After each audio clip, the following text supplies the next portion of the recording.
गुरु दक्षिणा। मेरे पति का संन्यास अभी पिछले महीने ही हुआ था और मैं सुधा के साथ भिलाई से सारा सामान लेकर यहाँ अपने छात्रावास में अपने मेहमानों के पुश्तैनी मकान में रहने लगा था। पहले भी त्योहार या छुट्टी पर हम यहीं रहते थे। सासू माँ के जाने के बाद गुजरात में बाबूजी अकेले नहीं रहे और उनके साथ भिलाई चले गए। अपने पुराने मकान में आकर बाबूजी बेहद आकर्षक थे। शाम के समय मैं बाबूजी को लेकर किनारे वाले पार्क में जाती थी, कभी कभी नींद भी आती थी। उस दिन भी इको पार्क ही चली आई और थोड़ी देर में सैर करने के बाद एक बेंच पर बैठकर माहौल का आकर्षण ले गई। हवा के किनारे हल्के पत्थरों से पेड़ों के सरसराते मछुआरों का हिलना, टीम खिलखिलाते बच्चों का गुल, बच्चों की मस्त टोलियां और बुजुर्गों का धीरे धीरे चलना, ये सब मन को बहुत अच्छा लग रहा था। इसी तरह एक प्यारा सा गोलमटोल 3-4 साल का बच्चा दौड़ता हुआ मेरे पास आया। उसने ही दिया था कि मैंने उसे सपोर्ट लिया था। माफ कीजिएगा, ये बड़ी शैतानी है, जब से मैं अपने पीछे दौड़ रहा हूँ। याद करने की कोशिश कर ही रही थी कि अरे मैम आप यहाँ हैं, वोट अ लवली सरप्राइज, कहती हुई वह मेरे दोस्तों में चिल्ला गई। मैंने सकाकर उसे बीच में ही रोक लिया। जीती रहो, अनायास मुंह से निकल लिया। मैम शायद आपने मुझसे कहा नहीं, मैं पुनीता आपकी दुकान। अब तक मेरी स्मृति भी जागृत हो गई थी। 7-8 साल पहले की बड़ी बड़ी आंख वाली दुबली पतली 2 चोटियों वाली लड़की याद हो आई, जो स्कूल में मैम मैम मेरे सामने डोला करती थी। ना जाने मैं उसे इतना पसंद क्यों करता था। मेरे साथ भी एक अजीब सी बात हो गई थी, शायद बेटी की चाहत में। अरे पुनीता तुम यहाँ कितने बदले गए हो। आश्चर्यजनक खुशी से मैंने उसे गले से लगा लिया। मैंने उसे गौरव से देखा। अब वह पूर्ण भरे शरीर वाली मोहक लड़की थी, वही कर्णचुंबियां और सुतवान आंख। उनके मुखमंडल पर सुखी जीवन और संस्कृति की आभा चमक रही थी। बड़ा प्यारा बेटा है लड़की और नटखट भी। बच्चा अभी तक टुकुर टुकुर मुझे निहार रहा था, लेकिन मेरे द्वारा गिल सहिलाने पर शर्माकर मां की ओट में छुप गया। शांति, जरा बंटी को झूले पर ले जाओ, पुनीता ने एक संस्था से कहा, जो शायद बच्चे की आई या मेड होगी। हम दोनों बेंच पर बैठ गए। मैंने नामांकित से पुनीता का मुंह देखकर पूछा, खुश तो ना अपनी गृहस्थी में? अन्यथा उस समय डर कर अगर कोई गलत कदम उठाता तो मेरे माता पिता समाज में मुंह तक नहीं रहते और मेरा भी ना जाने क्या परिणाम होता। उसकी आंखें सजल हो उठी। अरे बेटा, जो बीत गया सो गया, उसे एक बुरा सपना समझकर भूल जाओ। अच्छा ये ऐसे ही पति थे, फिर भी कोई मुझे मिलवाया था या फिर और? मेरी प्रश्नवाचक दृष्टि पुनीता के मुख पर जा टिकी। हाँ आपकी जी मैडम, सचिन ही मेरे पति हैं और वे भी तहे दिल से ऐसा करते हैं। उन्हें भी तो सही राह में आपका ही योगदान है, अन्यथा मेरी शादी तो बनाने ही वाली थी। मोहिता में आकर पुनीता फिर से मेरे सफर में झुकने लगी। आप अचानक बदल गई मैम। शादी की डेट फिक्स हो गई थी, हम आपके घर आए थे, लेकिन लॉक देखकर लौट आए। स्कूल से पता चला कि आपकी सासू माँ का देहांत हो गया है। सचिन ने आपसे 15 दिन बाद ही शादी की तारीख निकलवाए और कार्ड भी नहीं छपवाया। मोबाइल पर ही कार्ड बनवा कर सूचित किया और डेस्टिनेशन वेकेशन के ब्याह विवाह स्थल भी बदल दिया। आप तो समझ ही गए होंगे कि सचिन ने ये सब क्यों किया। मैम, सचिन के लिए मेरे दिल में इतना और बढ़ गया था। मेरा मोबाइल सिम भी बदल गया। सचिन ने गलती से नए सिम में आपका फ़ोन नंबर भी डिलीट कर दिया, इसलिए मैं आपको सूचित नहीं कर पाया। कोई बात नहीं बेटा, अच्छी बात है तो यही हुई ना कि सुरक्षा एक दृष्टि और किनारे करने वाला प्रेमी मिला, जिसने शादी और परिवार की हैसियत पर कोई दाग नहीं लगाया। 1 महीने बाद ही वह लौट आया था और आकर ही स्कूल से छुट्टी दे दी थी। इसी बीच आनंद जी का स्थान भिलाई हो गया और हम साथ ही वहां चले गए। कई बार समुद्री जहाज लगाए गए, लेकिन लगे नहीं। बातें बातों में शाम अंधेरे में डूब गई। हमने फिर से मुलाकात का नरसंहार कर अपने घर की ओर चल दिया, लेकिन एक दूसरे का फ़ोन नंबर सेव करने के बाद पोर्टफोलियो ही मैं काम में छूट गया, लेकिन पुनीता ही दिलो दिमाग में छाई रही। बाबूजी को खाना खिलाकर मैं पलंग पर जा लेटी। अतीत की स्मृतियों का सागर में हिलोरे लेने लगा। ये उन दिनों की बात है जब आनंद भोपाल बैंक में थे। मैं भी एक प्रसिद्ध प्रतिष्ठित विद्यालय में हिंदी की व्याख्या थी। पुनीता ने 12वीं पास करके कॉलेज में प्रवेश लिया था, लेकिन उनका रिश्ता बना रहा। एक दिन मैं थकी मांदी सी स्कूल से आकर पलंग पर लेट गई।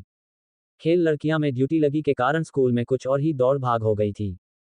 बच्चे में पढ़ाई चल रही थी और आनंद ऑफिस गए थे, इसलिए घर में सोने का मूड बना ही रही थी कि डोरबेल घना हो गया। दरवाजा खुला तो सामने बदहवास सी पुनीता को देखकर मेरा सारा गुस्सा हो गया। उसके चुलबुले चेहरे पर उदासी छाई हुई थी। मैंने उसे शैतान से प्यार किया और पानी लेकर अंदर चला गया। एक सांस में पूरा प्लास्टिक खाली कर दिया गया पुनीता। मैं उसका मानसिक अनुशीलन कर रही थी। बेडौल बाल, लाल सूजी बताती है कि क्या चल रहा है। अचानक वह तारामंडल कर फूट फूट कर रोने लगी। मुझे समझ आया कि उसकी जिंदगी में कुछ ऐसी बातें हो गई हैं, जो मेरे साथ मिलकर चमक रही हैं। मैं अपनी पीठिका सहिला से प्यार करती हूँ और उनके सिद्धांत के शांत होने की प्रतीक्षा करती रहती हूँ। धीरे धीरे जब क्रंदन सिसकियों में बदलाव आया और शरीर का कूल कूल बंद हो गया, तो प्यार से उसका मुंह उठाकर पूछा, अब बताओ क्या बात है? ये फूल सा चेहरा क्यों मुरझा गया है? इतनी जल्दी तो तुम कभी ना थी। मैम, आप मुझसे गलत हैं तो कौंडोंगी नहीं। अगर आपने मुझ पर विश्वास नहीं किया तो मैं सच में मर जाऊंगी। बेटा, जब तक मुझे बताओगी नहीं, कैसे पता चली कि तुम सही हो या गलत? मैंने उसे एक दोस्त की लड़की दी। गॉड गॉड में रखकर पुनीता ने एक पल मुझे निहारा, फिर दृढ़ निश्चय करके गर्दन झटकी और अपनी आप बीती सुनाने लगी। पुनीता बीए के अंतिम वर्ष में थी। उन दिनों उसकी कक्षा में एक नए लड़के धीरज ने प्रवेश लिया। ना जाने इसमें शामिल है कि कशिश थी कि उसकी ओर आकर्षित होता चला गया। वह कोरा आकर्षण था या प्रेम, वह इसी से अनजान थी। उनकी मित्रता धीरे धीरे प्रगति चली गई और एक दिन धीरज ने प्रेम निवेदन कर ही दिया। बस फिर क्या था, साथ जीने मरने की कसमों से लेकर प्रिय संगीतकारों का भी ओपिनियन सकता लगा। पुनीता ने संयम में रहकर धीरज से एक निश्चित दूरी बनाए रखी। फिर उसने गौरव किया कि धीरज यदाकदा उसके अंतिम आने और विश्राम के बंधन में बंधने लगा था। दिन प्रतिदिन उसका साहसिक कार्य बढ़ता गया। यहाँ तक कि राजनेताओं में भी उनकी भाषा प्रतिबंध लांघने लगी थी, जिसे पढ़कर वह मित्र हो गए थे। उसे लगा कि धीरज को अब अन्य दोस्तों में भी रुचि हो गई है। जब पुनीता ने अध्याप्ति दिखाई तो उसने कुटिलता से हंसकर बोला, जब तुम मेरा ध्यान नहीं दिखाओगी तो अपनी इच्छा कहीं और करो, और से तो करो ही प्रस्तुति। पुनीता को अब ये पता चल गया है कि धीरज एक सरफराज लड़का नहीं है और भंवरे की तरह नए नए फूलों का रसपान उसका स्वभाव है। उसने मन महसूस कर धीरे से दूरी बढ़ानी प्रारंभ कर दी। धीरज पक्के खिलाड़ी थे। अपने शिकार को पंजों से कास्ट ने अपना आखिरी दांव लगाते हुए कहा, पुनीता, तुम सीधे सीधे मेरी बात मान जाओ, वैसे यह आम बात है। हम प्यार करते हैं, तो फिर आखिर में ये कैसा पर्दा? धीरज, ये प्यार नहीं है। मैं विवाह ही अमानत हूं और विवाह बंधन में बंधने के बाद पूरी तरह से विवाह बन जाऊंगी। धीरज ये सुनकर था कर हंस पेड़, विवाह, और वो भी ऐसी बहन जी टाइप लड़की से। भूल जाओ इस सपने को। मैं फफक कर रो पड़ा। उसे प्यार का अवस्था दिया, कलमें याद दिलाई, लेकिन वह टीएस से मास नहीं हुआ। मेरा दिल बुरी तरह से टूट गया था, लेकिन प्यार के लिए अपने प्यार का जिक्र नहीं था। अपना दिल मजबूत करके मैंने अपना सारा ध्यान पढ़ाई में लगा दिया। आप तो देखते ही हैं कि मैं एक क्लासिकल था, इसलिए बी पास करना ही मेरा उद्देश्य था। माँ पापा ने भी मेरे लिए छूट प्राप्त करना शुरू कर दिया था। एक लड़का उन्हें पसंद भी आया था। पुनीता ने रुककर हल्की सांस ली, एक गिलास पानी पिया और तरल पदार्थ के संबंध में मुझसे कहा कि मेरी प्रतिक्रिया क्या है। मैंने उसे पद से आगे बढ़ाकर पद मुक्त कर दिया। मेरी आंखों में प्रेम, विश्वास और सहानुभूति की झलक पर उसने कुछ चित्रण किया और अपनी आपबीती का सूत्र पकड़ लिया। मेरे स्वभाव की बात पता नहीं कैसे धीरज को अप्रत्याशित हो गया। कल उसने मुझे खतरनाक दी है कि अगर मैंने उस लड़के को हाँ कर दी तो वह मेरा खत उसे दिखाएगा। मैं क्या चुनाव मैम। इसी रविवार को वह बॉय सचिन स्विट्जरलैंड मुझे देखने आ रही है। यदि धीरज ने अपनी खतरनाक पूरी कर दी तो मेरी कितनी बदनामी होगी और समाज में मेरे परिवार की क्या स्थिति रहेगी। पुनः उसकी आंखों की कोर से अविरल अश्रुधारा धारा लगी। मैम, मेरे पास आत्महत्या के अलावा कोई विकल्प नहीं है। पगली कहीं की, खबरदार ऐसा कुछ करने का भी सोचा तो। मैंने भावेश में उसे अंग भर लिया। मेरी आंखें भी चिल्ला उठीं। डराए हिरानी सी वह कांपती हुई मेमोरियल स्कॉलरशिप। कुछ क्षण बाद मैंने उसे अपने से अलग करते हुए कहा, कल तुम धीरज को स्कूल के पास वाले पार्क में दोपहर 3 बजे बुलाओ। और हाँ, अपने पत्र के साथ लाने के लिए कहा। वह बदमाश मेरा पत्र क्यों जाना मैम? घबराओ नहीं, उन्होंने कहा कि तुम उसके साथ फिर से संबंध रखना चाहते हो, लेकिन पत्र वापस मिलने के बाद ही। मैं स्कूल से सीधे पार्क में ही आ जाऊंगी। लेकिन तुम वहां 3 बजे के बाद ही सोफे पर बैठी थी, तब तक मैंने उससे कहा था कि आंखें देखीं। लंबी सांस भरकर पुनीता बोली, जैसा आप ठीक सोचती हैं मैम। पहली बार उनके स्कूटर स्टूडियो में हल्की रेखा खानदानी और आंखों में चमक लौट आई। मैंने उसे खेला पिलाकर, समझा बुझाकर विदा किया और अगले दिन के कार्य को अंजाम देने की योजना बनाई। अगले दिन स्कूल से फारिग होकर मैं दोपहर 3 बजे के आसपास पार्क पहुंच गया। पुनीता ने धीरज की फोटो मेरे मोबाइल पर भेजी थी। 3 बजने में 2-3 मिनट बाकी थे कि धीमी गति से गति दिखाई देती है। असल में लड़का सुदर्शन व्यक्तित्व का स्वामी था। सरसरी पार्टनरशिप से मुझे देखो वह बेंच पर सेट रुमाल से पैदल यात्री लगा।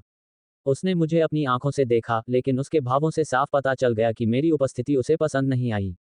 समय नष्ट हुए बिना मैं उसकी ओर बढ़ गया। क्यों बेटा, किसी की प्रतीक्षा कर रहे हो? इस शांति प्रश्न से वह सकपका गया। जी आंटी। चलो अच्छा हुआ, मैं भी आराम से बोर हो रही हूँ। जब तक हम दोनों के साथ नहीं मिलते थे, हम दोनों में ही समय काट लेते हैं। धीरे मेरे इस मोटे गले के साइड से आकर्षित हो उठा, कुछ पर कह नहीं पाया। कुछ इधर उधर के पढ़ाई से संबंधित करने के बाद मैं सीधे मुद्दे पर बात आ गया। पुनीता की प्रतीक्षा कर रहे हो ना? मेरा प्रश्न ना था मनोतोप का गोला उसके सिर पर आ गिरा हो। घबरा कर वह बेंच से उठ गई। विस्फोरित उत्सवों और पीले पेड़ों से मुझे देखते हुए उसने हकलाते हुए कहा, मैं अताता, आप कौन हैं? अरे डरो मत। हाथ पकड़कर मैंने उसे बेंच पर रख लिया। मुझे सब कुछ पता है। तुम बड़े सोच रहे हो, फिर पुनीता के साथ विश्वास और इतना बड़ा चाल कैसे कर सकते हो? उसने तुम पर विश्वास कर तस्वीर से प्यार किया और तुम उसके भोलेपन का नाजायज खरीदना चाहते हो। धमाकियों के बल पर अगर तुमने उसे हासिल भी कर लिया तो क्या उन्हें पहले प्यार और सम्मान पा सकोगे? अब तक धैर्य ने अपनी रिसर्च पर फिलॉसफी पर भुगतान किया था। आप कौन हैं मुझे प्रवचन सुनाने वाली? अब तो पुनीता की खैर नहीं, तुम बातें शेयर करके। मैंने कहा, मैं कौन हूं इसे देखने के लिए किसी की जरूरत नहीं है, लेकिन इतना जान लो कि इस क्षेत्र के एसपी मेरे भाई हैं। अगर ज्यादा ट्रिक सीखी तो दोस्त क्या होगा, आइस शेयर तो लग सकता है ना। मेरा तीर चुनाव पर जा लगा। उसका चेहरा बर्फ के समान सफेद पड़ गया। एक ही बार में पुनीता भी वहां आ गई। माहौल का तनाव महसूस कर डर कर मेरे पीछे दुबक गया। धीरज उसके पास रह रहा था। बाजी उल्टी फिल्म में उनका चेहरा अपमानित और कुंठा से काला पड़ गया था। पुनीता, डरने की जरूरत नहीं है। मुझे धीरज को अच्छी तरह से समझाया गया है कि उसकी किसी भी गलत गलती का अंजाम कितना भयानक हो सकता है। उसे कॉलेज से रेस्ट्रिकेट किया जा सकता है। और हाँ, अगर पुनीता को ब्लैकमेल करने की कोशिश की जाए तो सलामत की हवा भी खा सकती है। मेरे भाई ने 7वीं कक्षा शुरू कर दी है। अभी भी सूरज डूबा हुआ है तो ये बात बची हुई हो सकती है। निर्णय है। धीस के तिब्बती प्रमाणों से जैसे जमीन खिसकी हुई थी। उसके चेहरे का रंग उड़ गया था। मैंने देखा कि मेरी प्रति की प्रशंसा और आदर के भाव पुनीता के उत्सवों में मुखरित हो उठे थे। तभी सांस भरकर धीरज ने कहा, आंटी मुझे क्षमा कर दो, मुझे अपनी गलती का पता हो गया है। पुनीता के पत्र का विवरण हो या नहीं, लेकिन लाइफों से निकलकर भीनी भीनी सुगंध वातावरण में गिर गया। अनायास मेरी नजरें पुनीता की नजरों से मिली तो वह झमकर नीचे ताकने लगी। वाह रे प्रेम, पता नहीं ये प्रेम की पत्नियां छुट्टियों में पुनीता ने ना जाने कितनी रातें टूटेगी, कितनी रोमांटिक उपन्यास रचेगी। पुनीता, मैं बहुत शर्मीली हूं और अपनी गलत सोच के लिए माफी चाहती हूं। ये लो अपनी अमानत। धीरज ने राजनेताओं का दोस्त पुनीता को पकड़ लिया। पुनीता जरा ठीक से देख लो, कोई लेटर कम तो नहीं है। फिर भी धीश की नियत पर मुझसे शक था। पूछा, पत्रों की फोटोकॉपी तो ऐसी रहेगी, जरा अपना मोबाइल तो दिखाओ। लेकिन आखिर क्यों? मैंने पत्र लौटाया तो नीचे दिए गए। तुम्हारे निंदा जैसे लोगों की आत्मा नहीं होती। फोन दो हो या नहीं। संकेत से कहा। मैंने अपनी शर्ट की जेब से फोन खींचा। इसे चार्ज करो और अभी सारे दिग्गजों की कॉपी और पुनीता से हुई चैट को डिलीट करो। दूसरे दोस्त के नंबर ट्रेस करके भैया सब कुछ निकलवा चुके हैं। अगर घर पर भी फोटोकॉपी लिखे हों तो कल कॉलेज में पुनीता को लौटाना। अब तुम एक दूसरे के लिए अजनबी हो। अगर आगे भी कुछ गलत करने की कोशिश की जाए तो पुलिस स्टेशन में ही मुलाकात होगी। मेरी रोबदार बातें धीरज को हर पल दृढ़ विश्वास जा रही थी। उसकी सारी तेजतरारी हवा हो गई थी। आवाज में नारी ने कहा, रात को शांति से विचार करना कि ऐसा व्यवहार कोई शादी के साथ करे तो चुनाव क्या प्रतिक्रिया होगी। लड़की का सांचा एक समान होता है, अगर दरार पड़ गई तो कभी नहीं भरती। फेक का रेस्पेक्ट करना सीखो और ये शैतान अपना करियर और भविष्य पर ध्यान दो छोड़ें। अरे हाँ, तुम जानना चाहते हो कि मैं कौन हूँ? मैं होने वाली इसकी सास हूँ और मेरे बेटे के बारे में भी जानकारी है। ये दूसरा बम था जो धीरज के सिर पर मैंने फोड़ा। विस्फारित आंखों से वह कभी मुझे देखता है तो कभी पुनीता को। पुनीता सॉरी, सरफराज और 7वीं दिल की लड़की है कि फोन करके हमें सब कुछ बताएं। हम पुराने खालसा वाले लोग नहीं हैं। शादी के बाद सारी जिंदगी डर और ग्लेनी के प्लान की जगह हमें सच्चाई से अवगत कराया गया। अपने कुत्सित विचार के साथ आपने एक दरवाजे को खो दिया है जो अब हमारे घर को रोशन करेगा। धीरज विश्वासभरी दृष्टि से अभी भी मैं एक देख रहा था। मेरी बात तब खत्म हुई जब वह वहां से चला गया। मैम आप ग्रेट हैं, पुनीता खुशी से चिल्लाती हुई चिल्लाई, आपने तो सारी बाजी ही पलट दी। मुझे तो विश्वास ही नहीं हो रहा है कि आप मेरी वो लड़की सी सीधी सादी मैडम हैं। दिल का लोड प्रभाव हो जाने का ईमानदार उसके चेहरे पर एक नया आंचल रच दिया गया था। मैंने उसके कार्टून पर उंगली रख उसे चुप करा दिया। बैठो पुनीता, इतनी भी खुशियों की जरूरत नहीं है, क्योंकि अभी पूरी सफलता नहीं मिली। पहली बात, हमें अभी पता नहीं धीरज का अगला कदम क्या होगा। क्या उसके पास ये पता है कि स्पाई मेरे भाई नहीं है और मैं स्पाई सास हूं कि नहीं? अभी उसकी स्थिति चोट सांप जैसी है तो वह परिवर्तन लेने की योजना भी बना सकता है। एसपी मेरे पति के दोस्त और भरोसेमंद हैं। निडर होकर कल धीरज से तुम खरीदारों की फोटोकॉपी मांगना और उसके व्यवहार से नोट करना जिसमें कुटिलता झलक रही है या सहमापन। दूसरी बात, सागर अपने प्रेम संबंध की जानकारी सचिन को लायक होगी। अगर उससे यह बात धैर्य या कहीं और से पता चली तो रिश्तेदारी खटाई में पड़ सकती है। पुनीता गौर से मेरी बात सुन रही थी। उनके मुखमंडल पर फ्रॉड के क्लाउड फिर से आया। नहीं मैम, साहस इतना नहीं है मुझ में। सचिन क्या सोचेंगे मेरे बारे में? यदि उनके परिवार ने ये जानकर मेरे माता पिता को अपमानित किया तो? फिर से मोटे मोटे फूल उनके गालों पर धुलक चले गए। देखो पुनीता, तुम क्या चाहती हो, एक सही ग्लेन बोध से दबी जिंदगी या फिर सत्य के बल पर जीते विश्वास का सुनहरा भविष्य? सबसे ज्यादा यही होगा ना कि सचिन विवाह से मना कर देगा। सचिन ने मना कर दिया तो सच्ची मुच्ची की सास भी बन गई। सचिन ने मना कर दिया, जाऊंगी। पुनीता ने मेरा हाथ कसकर पकड़ लिया। मैम, आपकी उपस्थिति में ही मैं सचिन से मिला हूं, आप मेरा सबल हैं। ठीक है। सचिन से बात करो और उसे मेरे घर पर ही बुलाओ। ये सुनकर उसका मुरझाया चेहरा एक नई शक्ति से चमक उठा। घर पर ही मैं बेसब्री से आनंद का इंतजार करने लगी। जब आनंद हाथ मुंह धोकर चाय का प्याला हाथ में लेकर बैठ गया तो मैंने विस्तार से आज की घटना उन्हें सुना दी। वे गंभीरतापूर्वक मेरी बात सुनकर हंसे और बोले, यार ये त्रिपुरारी तो आज पता चला, इतनी आज़ादी से तो सारी समस्या में हल कर दी। लेकिन श्रीमान जी, समस्या अभी बिल्कुल तरह से नहीं है। अभी अपने दोस्त विनोद से मिलो और उसे ये बताओ, समय पर मदद के लिए तैयार रहने को भी कह देना। अगले दिन पुनीता ने चाहते हुए धीरज से फोटोकॉपियां वापस मिलने की जानकारी दी। आनंद ने भी ऑफिस से फोन करके बताया था कि विनोद ने एक कॉन्सलेंस को ड्रग धमाका दिया था। जल्द ही पुनीता ने सचिन से शुक्रवार को मेरे घर मिलने का कार्यक्रम तय कर लिया। मैंने उस दिन स्कूल से छुट्टियां लीं। समय पर नियति सचिन मेरे घर पहुंच गई थी। पुनीता पहले से ही मौजूद थी। सचिन लॉन्ग कैड और स्ट्रॉन्ग काठी वाला 23-24 साल का आकर्षक युवा था। प्लास्टिक माथा और गंभीर लोग उनके व्यक्तित्व को और प्रभावशाली बना रहे थे। मैं और पुनीता अपने अवभाग में लग गए। बातचीत के दौरान पता चला कि सचिन तेंदुलकर एक बहुराष्ट्रीय कंपनी में शामिल हैं। दोनों के पिता हाई स्कूल तक साथ पढ़े थे और अच्छे दोस्त भी थे। थोड़ी देर बाद बातचीत के सूत्र हाथ में लेते हुए सचिन से पूछा, तुम एक बार फिर सोच रहे होगे कि पुनीता ने अकेले में तारा से मुलाकात की है और उसने भी मेरे घर पर क्यों बुलाया है, जबकि रविवार को तो तुम वैसा ही सपरिवार घर बैठे हो आने वाले थे। कुछ ऑर्डिनेंस के बाद सचिन ने कहा, जी आंतेय, मुझे ये भी आश्चर्य हुआ कि क्या किसी लड़की से पहली बार इस तरह की मुलाकात हो सकती है। मुझे कुछ अजीब सा तो लग ही रहा था, साथ ही कारण ही अन्वेषण की उत्सुकता भी बढ़ गई। देर न करते हुए मैंने सारी बातें आरंभ से अंत तक उसकी ठोस राय रखी। अटेरी जी, मुझे समझ नहीं आ रहा मैं क्या कहूँ। मेरी बुद्धि अचानक ये सब जानकर हतप्रभ सी हो गई है। सचिन के गंभीर चेहरे पर अवसाद की छाया गिर गई थी। बेटा, साधारण सा कुछ घट जाता है तो सबकी प्रतिक्रिया ऐसी ही होती है। जो सामान चुकाया गया है उसे बदला नहीं जा सकता। तुम सोच विचार करके अपना निर्णय हमें सुन सकते हो, चाहो तो अपने माता पिता की राय भी ले सकते हो। पर कोई दबाव नहीं है। जो तुम निर्णय लोगे हमें मान्य होगा। वेस्ट स्टार पुनीता का सितारा होना चाहिए, जो स्टार डाक में नहीं रखा गया है। वह चाहती थी तो धोखे से शादी कर सकती थी। आशा है कल 2 बजे तक तुम अपना निर्णय पुनीता को बताओगे। बस दुर्घटना का कारण कुछ ऐसा बताया गया जिससे पुनीता के चरित्र और उनके परिवार की गरिमा पर कोई आंच नहीं आई। असमंजस की स्थिति में एक गहरी गंभीर दृष्टि पुनीता पर डालकर सचिन विदा हो गई। पुनीता को लगी धूप देते हुए उससे भी विदा कर मैं आनंद के ऑफिस से वापस आकर बात करने लगा। शाम को चाय देकर मैं आनंद को आज हुई मीटिंग के बारे में बता रही थी कि बाबूजी ने फोन पर बताया था कि मां को दिल का दौरा पड़ा है। हम जब तक अमेरिका, मां चल बसी। रीति रिवाज के बाद हम बाबूजी को आपके साथ भोपाल ले आए।